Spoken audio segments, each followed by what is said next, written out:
What's up guys? Mao na niya ang bagong human nga prefab house. Nanay wiring sa suga, switch, outlet,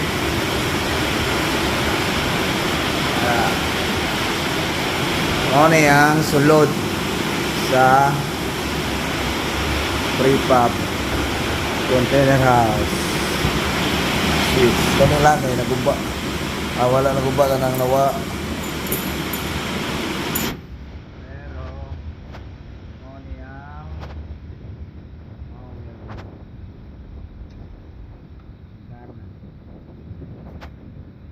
so far walay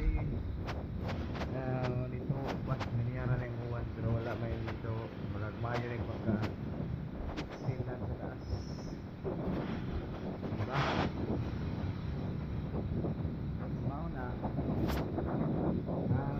yun, sunod na pod ang gawas sa akong ipakita ang gawas prefab container house.